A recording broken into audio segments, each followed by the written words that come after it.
to this session on breakthroughs in women's health. I am one of them.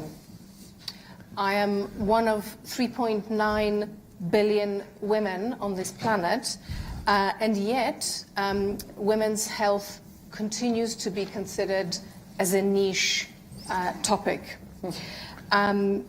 This treatment, this approach, of course, has far-reaching consequences for the women themselves, for their families, for societies, for the economies, and, of course, the health system, not to mention the future generations.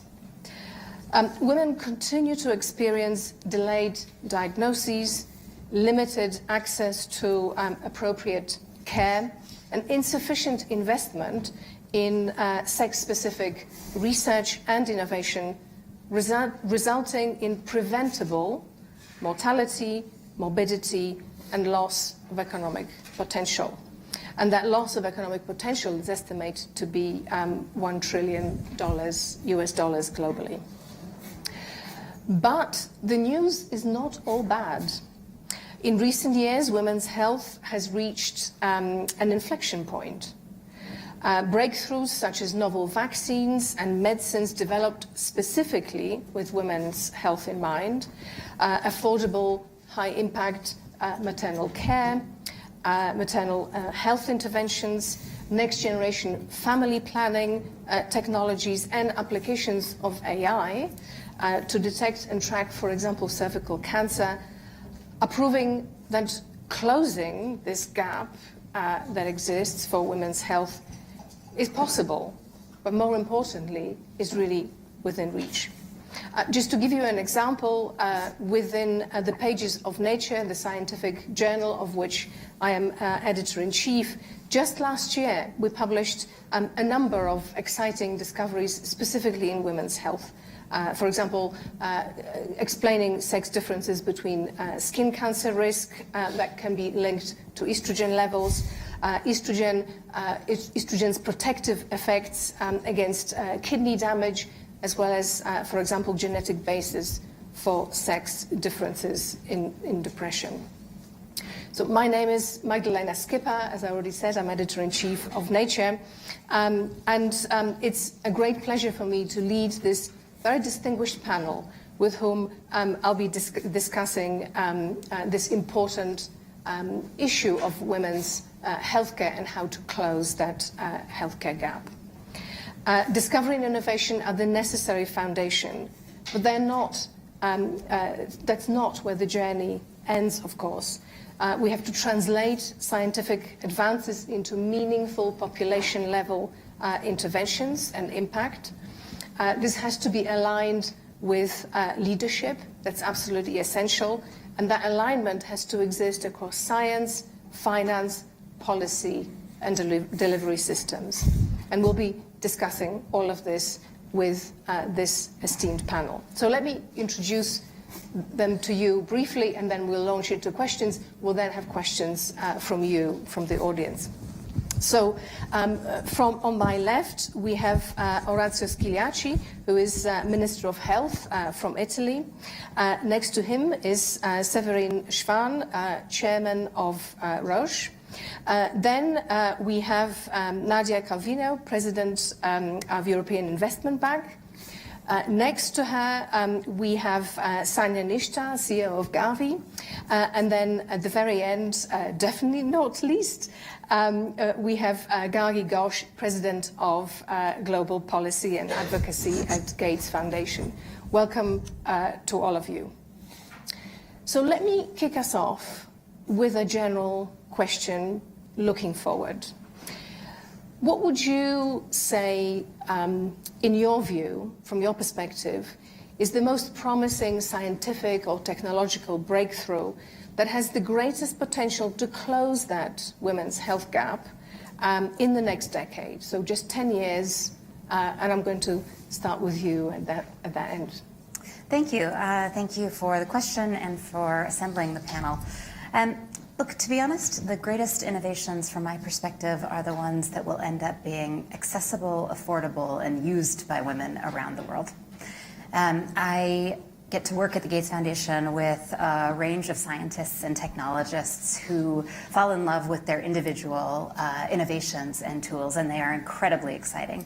But I'm one of the people who arranges the finance, who manages the distribution channels, who thinks about how an individual woman decides to seek care and where she seeks care. And what we know is that invention is critical and access and use is equally critical. And that's what makes the difference between product and impact. Now, there are incredible innovations. As I said, I think of the HPV vaccine for cervical cancer and the new development of it being a one-dose product. I think the AI ultrasound that will bring early diagnosis of high-risk pregnancy to women who have not been reached with that kind of care before. I think of the microarray patch for contraception that will give women options for how they want to choose to space their births. All of those are incredible. The technology is there, and we will have to make sure, particularly in the markets where we work, in Africa and in Asia, that we are thinking equally about the financing and the distribution and ultimately the use and choices that women make to make sure those products have impact. Great. You touched on so many important points which we'll be developing in the panel. And of course, it's not just the breakthroughs in and of themselves. It's that context, that accessibility, affordability, and adoption, right? That willingness to adopt. Terrific. Sania, what would you say from your perspective? Well, let me just pull two threads from what Gargee just said, and I completely agree with her that it's not just innovation. The challenge is that you have to translate science and evidence into policy, and then policy into pilots, and then pilots into scalable delivery. And I'll pull another thread from what she said, HPV. Now, you take the example of the human papillomavirus vaccine. Cervical cancer is the second most common cancer of women in most geographic populations. Every second minute a woman dies because of cervical cancer. Now, 90% of cervical cancers are preventable. And we have a very effective vaccine. For every 1,000 adolescents vaccinated, you have 17.4 deaths averted. That's a very high impact. Now, Gavi, the Vaccine Alliance, has been very effective in taking that innovation, especially the single dose that Gargee very rightly referred to, and deploying it at scale. There are 86 million girls vaccinated by the end of 2025. In Africa alone, $1.8 billion worth of economic benefits have been accrued. And if you look at it from the equity standpoint, the Gavi-supported countries, Gavi, by the way, is the Vaccine Alliance. It provides access to vaccines. And in our 54 countries that is supported by us, we're just 3 percentage points behind the most developed countries of the world. Why has this happened? Because an institution exists. The delivery capability exists. We're able to crowdsource demand from our countries. We're able to negotiate prices. We're able to broker co-financing from countries, from donors, create blended financing instruments, and work with governments and deploy it through primary healthcare systems. So I completely agree with her that innovation has to be matched with delivery capability. And the challenge is that if you do not have that delivery capability, if you do not have sustainable financing, you're unable to use innovations for the impact that they're intended to have. Very interesting. And I love how you sort of subverting my question, because of course my question was about the next 10 years, but what I'm hearing from both of you already, and let's see how the rest of the panel does here, what I'm hearing from both of you already is actually there's so many innovations already in place, which of course, again, surfaces the question, why is it that we continue to have this gap? But that's a bigger question. Nadia, I'm going to continue with the same question. From your perspective, those breakthroughs in the next 10 years? Mm-hmm. Well, I'm not a scientist, and I'm not in the vaccine or health sector as such. You know, president of the European Investment Bank, I'm in the money business, right? But one of the areas that inspires me the most and that makes me most proud of is precisely the area where we're partnering with the Gates Foundation, also with the Gavi Alliance, with the World Health Organization. And that is trying to make sure that all these innovative medicines or vaccines or treatments can be extended to Africa, Asia, and to women around the world. So our vaccination campaign against the papillovirus or human papillovirus, HPV. You can see I'm not a scientist. That vaccination campaign that we just did in Uganda, you were referring to, and that's going to, reach 2 million girls. That is one of the most impressive, most impactful use of our money and use of our technological capabilities. And I'm not going to be original. I think that in the next 10 years, the most important thing is not so much the scientific development, but rather the ways to distribute these around the world, in particular by reinforcing primary health. Because what keeps coming time and again is that primary health is the starting point for a healthy society. Of course, women's health is the basis for a healthy society, a stable society. So I really think we have to put a lot of focus on that. The family doctors, the way that we can get these medicines and these preventative treatments to every woman around the world. And also information, by the way. Very good. Severin, your perspective, any scientific or technological breakthroughs? Are we going to continue along similar vein? Which is very, very interesting and I think very important, by the way. Right, and I think it also links to what you have already highlighted, and that is the need to actually make those innovations available to people. And one of the things we are working on, and I have to say the industry has been working on that for quite some time, but I think there is a good chance to now get to a point where this gets reality, is what we refer to as decentralized testing or near-patient testing. Now, from a scientific point of view, there are certain tests which you can do at the point of care, right, which you can do in a decentralized way. But first of all, many of the tests, if you think of immunology tests, for example, this is technically very difficult. You typically rely on a more professional lab environment, for example. And secondly, up to today, near-patient testing costs a fortune compared to the standardized testing in a big lab environment, right? So along the lines of enabling access, I think the product itself can make a huge difference. And by the way, we are working together with the Gates Foundation on that specific one as well, is to provide near-patient testing across technologies at very low prices. I think if we get that over the finish line, that would make a huge difference for patients around the world. And we're working on it, and we think there's a good chance to get there. And are new technologies involved in this? These are literally new technologies. Yeah. These are new technologies. Yeah. Great. Can you give us an example? Yeah. The problem is with tests, typically you have to take the sample, a blood sample, right?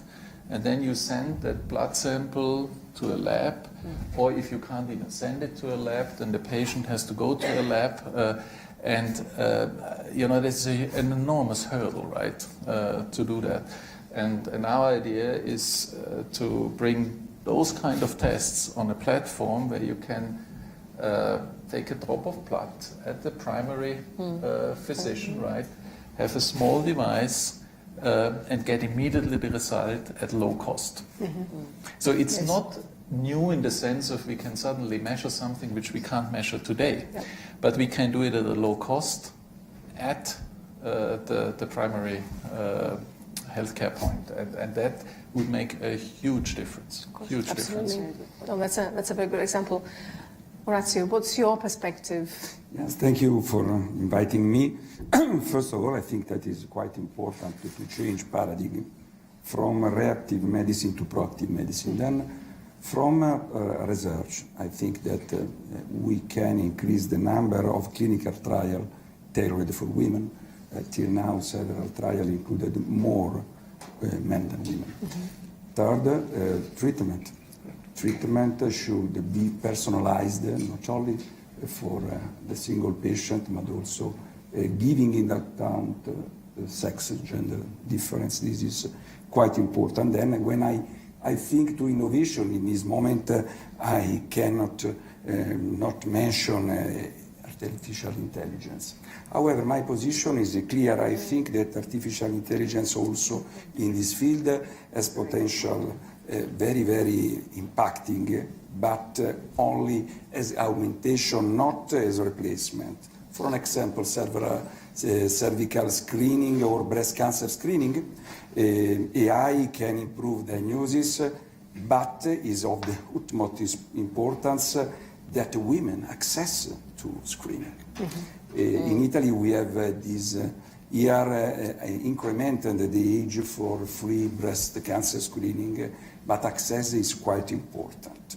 And then several other things. My opinion is that very important community workers, mobile clinics, cultural competence. In this moment, Italy is piloting high-enhanced maternal risk prediction, for an example, with high-risk pregnancies months before symptoms. This work, however, let me say, is useful because we have a universal electronic records and primary care that acts on others. So in conclusion, technology amplifies systems, but it cannot replace them. Very interesting. So what I find in many ways most interesting in your answers, that each one of you represents a different sector, more or less, comes to the problem from a different perspective. And yet, what I heard in your answers pretty much universally is that we have to focus on the human side of implementation of this science and technology innovation.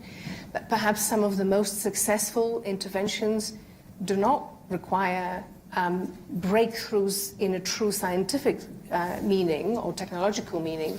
Many of those tools exist already. It's about context, accessibility, affordability. That's a really, really interesting answer. However, Severin, I want to turn to you because you did talk about, I pushed you a little bit on the example of new tools. So I want to stay with you. And really two parts to my question. So one is, can you tell us a little bit about how these new tools, whether the one that you alluded to earlier, or for example, the Minister now mentioned AI, very clearly AI is touching all walks of life. How can these tools be deployed respectfully in the context? So in some way we're coming back to the first question. And then the second, and respectfully, especially in the low resource setting. And the second part of my question, what is the role of large life science companies, such as the one you represent, in embedding access and equity to these solutions? Right. So let me give you a very specific example. You referred to cervical cancer, which is still a huge healthcare issue around the world. And of course, the vaccines should be the first and most important weapon to get this disease under control. But the reality is, not everybody will be vaccinated in future. And also, there's a lot of women who are already affected by HPV, right? So screening and treatment still remains very important, to put this into context, right?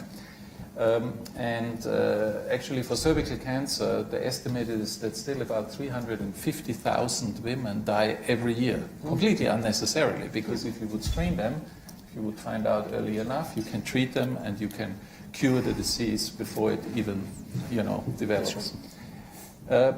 So one of the things we looked at was what are the reasons why screening doesn't take place, right? And in certain, and you would be surprised, I mean, this is less the case in developed countries, but also the case in developed countries, but certainly the case in many less developed countries, there's a stigma around cervical cancer, right? So the women are not, even if they would have the infrastructure, they would hesitate to go to the doctor, right, and be tested for it, because there's a stigma in the village or in the community they are. When we realized that, then we were saying, well, one way how we could resolve this is with a self-collection device. It's not rocket science to self-collect the cells, right? And we developed this self-collection device, right? I mean, it's very simple. I mean, from an innovation point of view, that's not really rocket science, but it still needs investment. Yes. You still need scientists. You still have to validate the method. You still have to make clinical trials to see whether it's equivalent, etc. And we did that, and I made a huge difference. You know, and I can give you another example. This is related to HIV. Now, this is not only concerning women. This is independent from sex, but for HIV, we realized that the problem was with the current technologies or with the technologies available, you literally, you know, you would have to take a blood and then you would have to make a PCR test to be really sure that or a serological test actually. Now, the thing is, up to that point, you couldn't transport the blood, right? Because you need a cooling chain, all kind of issues, right? And you wouldn't even have the personnel to do that properly. So we developed, and I'm very proud of that actually, we developed very simple, it's actually not simple in this case, so here the science is actually quite complicated, but it looks very simple. And what you do is you have a finger prick, right? You have and you take a little bit of blood, and then we put this on a card. It's called plasma separation card, and then the blood dries on this card, right? So this is actually high tech, but it literally looks like a credit card, right? And there's 3 spots on it, and you put your blood there. It dries out, and you can send that card by normal mail. At room temperature, even high temperatures and low temperatures, to a lab, right? Which can do that, then the test and report the cell. Now, what we also had to do is to develop a relatively simple IT solution around it, right? With a barcode, telephone number, so that when the result is obtained in a professional centralized lab, that you find a way to bring back the result to the patient, right? Mobile phones are pretty ubiquitous. So it's really kind of really thinking what is, you said the human side of it, right? What is preventing people, women in particular, to not go for cervical screening or to not test themselves for HIV. And right. Often it has to do with logistics, and often it has to do with stigma. Yeah, and so wonderful examples of innovation, almost frugal innovation, right, in the sort of low resource settings, but also the context. But then you talked about the IT infrastructure to be able to return the results. Really important examples. Orazio, I want to move on to policy. You're the perfect person on the panel to talk about it. You know, we already established that, you know, perhaps we have many of the tools from the perspective of science and technology. How can we ensure that policies can change and evolve appropriately so some of these solutions that we already talked about can be implemented on a national scale? Perhaps there's an example from Italy? Yes, this session asks what breakthroughs will close the women's health gap. The answer is not about choosing between low-tech or high-tech. I think that the most powerful breakthroughs come from integrating both within universal health system. And an example, the Italian longevity gender gap, I have some data. Italy has about 24,000 centenarians it is quite interesting that about 83% are women. So in Italy we have more than 19,000 women living beyond 100 years in relatively good health. And this is not a genetic lack. In fact, Italian women who immigrated in the US don't show the same advantage. The differential is systemic, universal health care in Italy, Mediterranean lifestyle, social cohesion, prevention infrastructure, and some other data. Italian women live over 60 years, among the highest globally. More important, they maintain independence for longer. When you build the health system correctly, universally, accessible, prevention focused, culturally embedded, women don't just survive longer, they thrive longer. And another example from Italy is maternal mortality. In Italy is among Europe's lowest, not from new technology, let me say, from three elements. First of all, universal prenatal care. Every pregnant woman has access to regulatory monitoring. Second, national surveillance. Since 2017, we track every maternal death and near miss, not to punish but to learn. And then we have also some concrete proposal, fund system, not just intervention, mandate gender disaggregate data, and in my opinion is of the utmost importance to treat women's health as longevity infrastructure. Not just new drugs, but prevention systems. This is quite important for all health system. And this system will enable women to reach full biological potential. Very, very important points, indeed, really embedded in the health systems, thinking about it holistically. And I, of course, as an editor of a journal, I loved your comment about the importance of disaggregating data, which is really crucial when it comes to analysis and drawing conclusions. Sania, I'm going to come to you now. I realize that Gargee has just published sort of a new vision for global health reform. Can you tell us a little bit about this new vision and how can this be relevant in this context that we're discussing here for closing this women's health gap? Well, thank you for that question. Actually, I assumed the role as a CEO 2 years ago, and at that time it was quite apparent to me that we were at the cusp of a major transformation in the global health sector, in fact, in the global development space.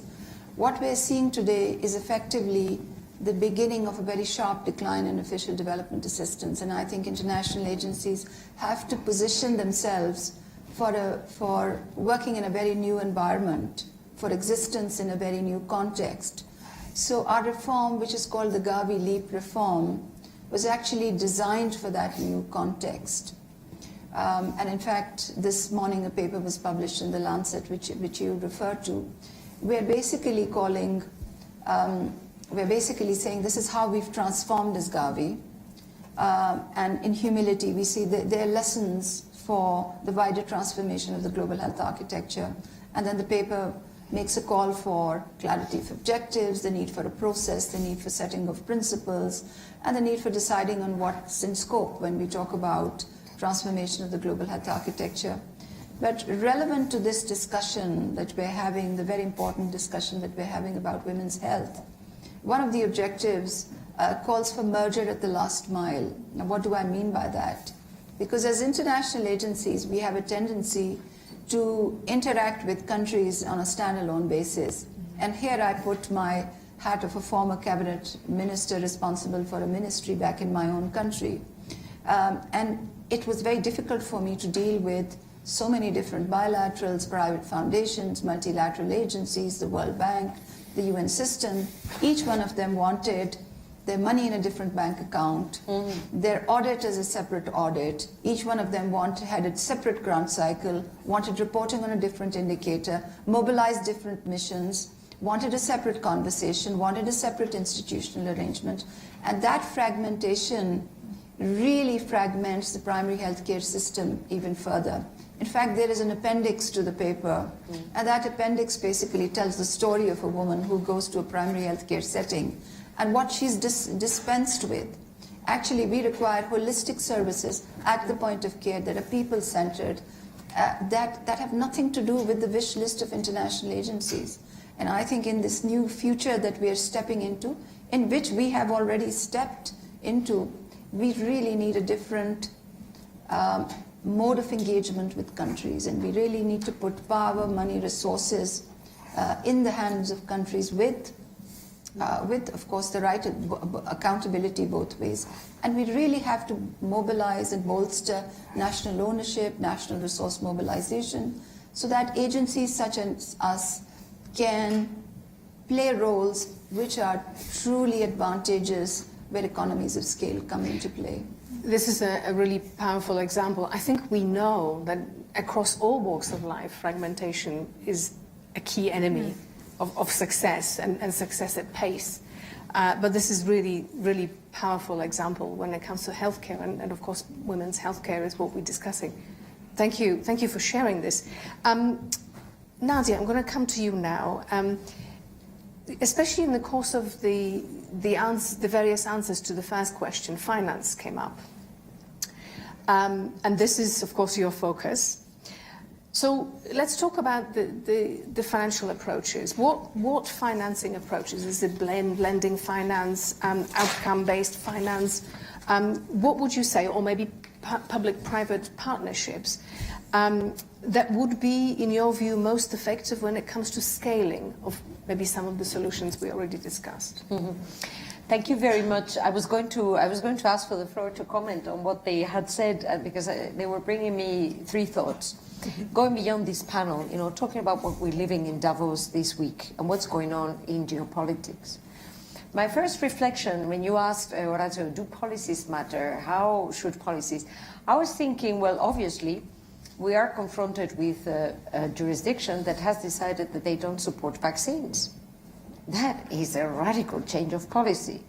So I would say any successful policy has to start by respecting science. As I said, I'm not a scientist, but I think that health policies need to be first and foremost based on empirical evidence, testing, evidence of what works, what doesn't work, and that's also what I was saying, that to me the vaccination program in Uganda, or like the vaccine production facilities in Africa in general, are one of the areas where I feel more proud of. And this brings me to the second comment, which has to do with how to make progress. And in this context, I think that partnerships become even more important, because together we can go further. Our experience with the Gates Foundation and the Vaccine Alliance is excellent, with WHO also. I was discussing this morning with the head of the Novo Nordisk Foundation how we can work together, because what we see is that we are absolutely synergetic.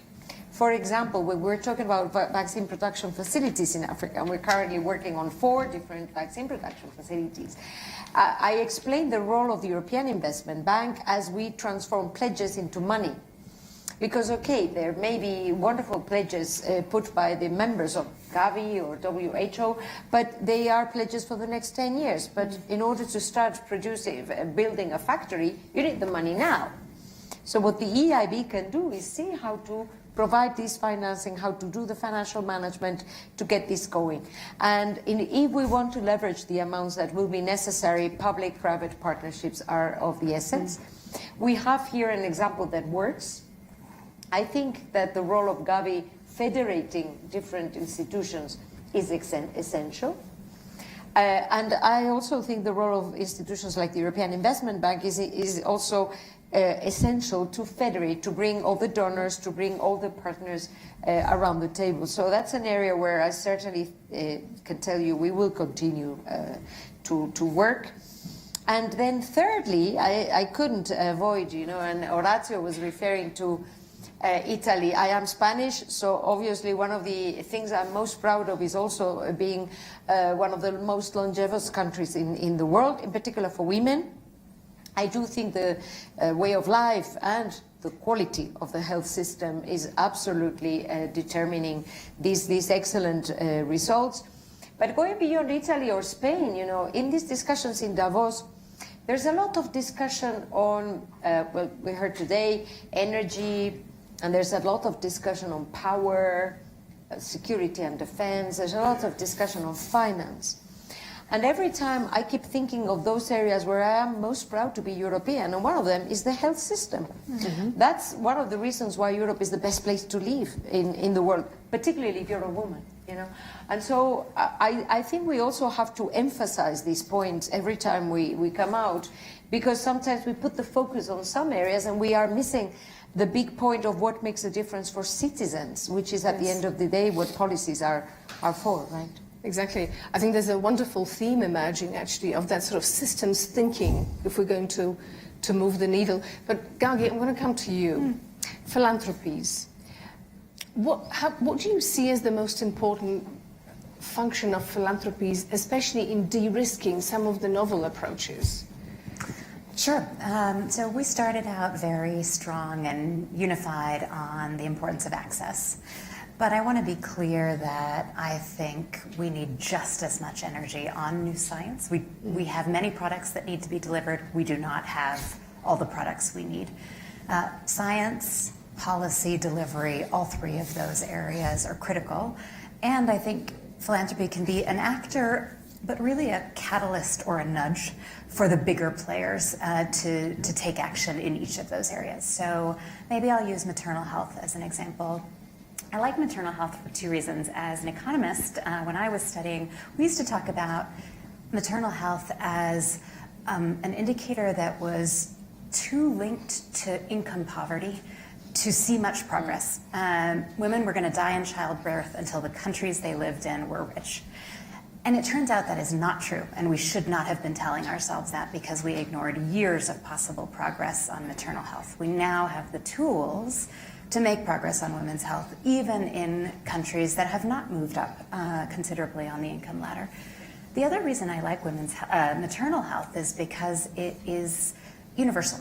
The products we develop for maternal health are just as useful in Spain as they are in Africa, in Asia, and they may need to be tweaked, the product profile adjusted in critical ways, but that creates a commonality in a moment where we're seeing so much divide, so much retreat from generosity to support the poorest. Actually, this is an area where we can all benefit.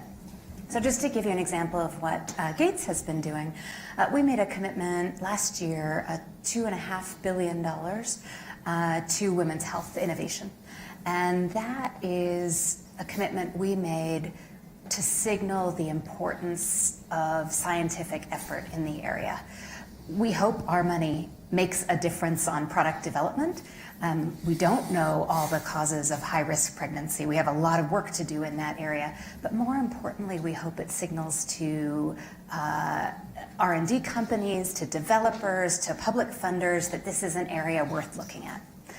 Now, we also can take a role in the manufacturing and development of products. We can come in as a first loss or a guarantee of some kind to help the big players invest in these products when there's doubt about uptake. And then finally, we can come in as a co-funder on delivery financing. So I was very excited to be part of creating something called the Beginnings Fund, which is a combination of philanthropy and public money from UAE, actually, to support commodity procurement in maternal health. We have an incredible new product, a nutrition supplement that deals with maternal undernutrition, MMS, multi-micronutrient supplement. These are very simple, hard science that become simple products that we just need to get out. So we can catalyze the bigger givers, whether it's the World Bank or public government. Now, the one thing we can't do is any of it on our own. And so we think very hard about how our actions encourage others, how we use our voice to shine a light on the need for more. And so every time we come into a scientific undertaking or a delivery, a co-funding effort, we really are looking to work with all the people on this stage and others out there, because the scale of the problem is bigger than any one of us alone. Great examples, and really illustrating that philanthropies have a role right throughout the pipeline or the ecosystem, or whatever term you want to use. We have time for one question from the audience. Does anyone have a burning question to ask the panel? Otherwise, I will keep torturing them with further questions. Okay, there are no questions from the audience. All right. So I think there's one. yes, please go ahead. There's a just hang on, microphone is coming. Thank you. This was very complete because you're from different organizations. I do have a question. My focus is on cardiovascular care for women, and we have 30 years of evidence on sex differences. But we all know in maternal health there's many challenges, and we all know that AI could solve a lot of problems. So I'm just wondering, in the vast unmet needs in the cardiovascular space, where are the areas, because we keep hearing that women's symptoms get ignored, they get dismissed, and they don't fulfill, they can live long, but that doesn't mean they live good quality of life. So in that space, is there anything that excites you, or is there anything that you think we should solve? Great question. I'm going to ask one of the panelists to take it. Sania, would you like to? Go ahead. Yeah, I want to respond to it as a former cardiologist. Perfect. Because the fact of the matter is that after menopause, the risk of men and women becomes the same. And of course, women's cardiovascular health is a terribly ignored area. But I just wanted to refer to 3 statistics from the report, the World Economic Forum report on women's health that was recently, I think, published about 2 days ago. The first one was that private sector is investing 6% of resources into women's health.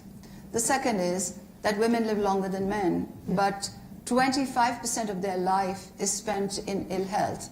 And the third statistic is relevant to what you said, because they said that whatever palliatory resources that are allocated towards women's health, 80% of those go towards RMNCH, reproductive health, maternal, neonatal, and child health, and a little bit on cancer.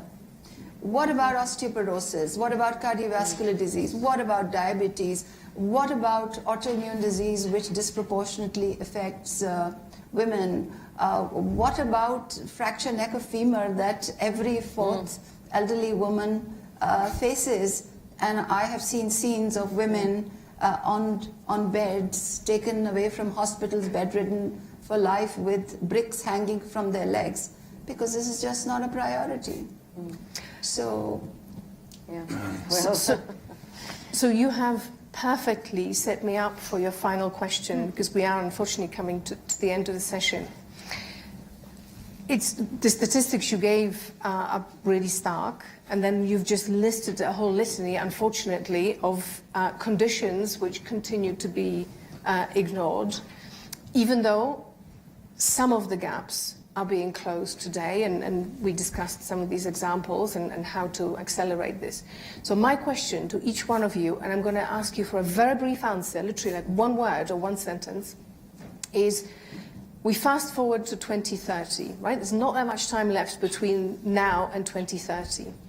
If we are to see that gap, that health gap, closed or really minimized, what is it that each one of you, all of you in the audience, all of us, the society, can do to accelerate the progress? Gargee, I'm going to start with you. Get smart on the issues and use our voices. Perfect. I'm going to make that one. Okay. Sania? very quickly, and resonating what you and yourself and His Excellency the Minister said, explicit articulation of policy, data disaggregation, and accountability for results. That's 3, not 1, but you're allowed. Yeah, I'm going to go for 2 also. One is to keep this issue on the agenda when we're talking about economic progress. Yes. Because women's health is the health of societies, and it's key for shared prosperity around the world. And the second one would be preserve the role of Europe as a sanctuary for research. Thank you. Severin? Related to that, I think it's absolutely important that we have a shift in societies of seeing health as an investment into people and also into the economy, rather than a pure cost item. I agree. Well put. Yes, investment, not a cost for prevention for women, but I think absolutely systematic integration of community solutions, diagnostic tools, universally accessed as in Italy, cultural practice, valuing women's health across the lifespan. I think that is a mixture, but we can reach these fundamental results together. Amazing. We have a plan, we have a way forward, and there are so many points that were mentioned here that I think each one of us, in whatever we do, can actually engage with these different elements. You're a fantastic panel, very disobedient, but really incredible. Thank you so much. Please join me in thanking the panel. Thank you.